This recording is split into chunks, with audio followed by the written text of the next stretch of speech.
आज तुमने मुझे सरकार नहीं कहा। पीर साहब, मैं क्यों नहीं? वो कमर क्यों? तुम्हारे लहजे से मुझे बगावत की बू आ रही है तैयब। अपने लहजे को दुरुस्त करो। क्यों करूं? जब आपने उस कल के बच्चे को मुझ पर फौकियत दी, इतनी बड़ी जिम्मेदारी सौंप दी, अरे वो जानता ही क्या है, उसने किया ही किया है आपके लिए। मैं बरसों का वफादार आपका।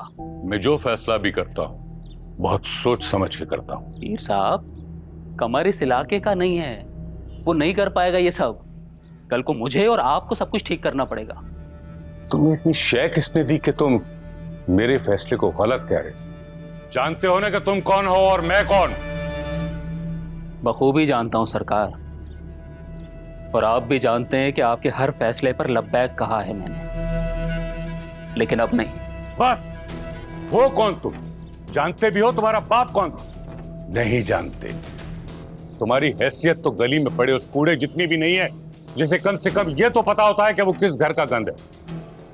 और तुम मेरी गद्दी के ख्वाब देख रहे हो? गलाजत के ढेर से उठाकर लाया था मैं तुम्हें। गद्दा खून हो तुम। तुम्हें अपनी औकात याद रहनी चाहिए। आज तुम जहां भी हो, जिस मुकाम पे भी हो, मेरी वजह से हो। सब मानता हूं सरकार, और आज ये भी जान गया हूं कि बरसों की फर्माबरदारी आपका खून साफ नहीं कर सकती।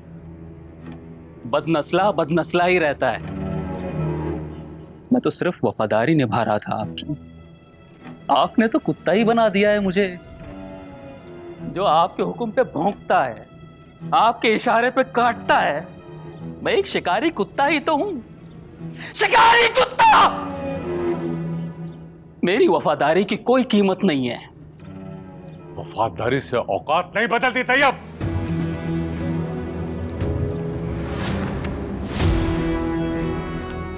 क्या कर रहे हो? ये हटाओ से। देखो तैयब, मैं ये सब कुछ नहीं कहना चाहता था।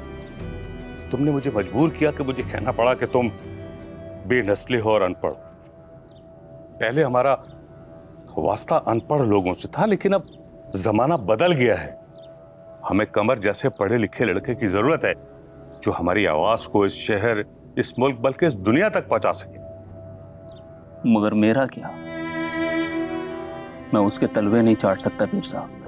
तैयब, तुम हमेशा से मेरे वफादार थे। मैं जो फैसला भी करता हूं वो सबके मफाद में करता हूं।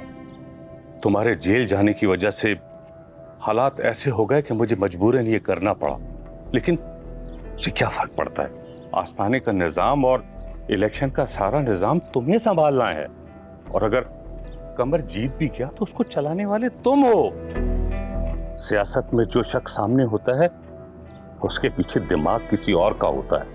तुम हमेशा से मेरे हथियार थे और रहोगे। आप मेरे बाप की जगह हैं।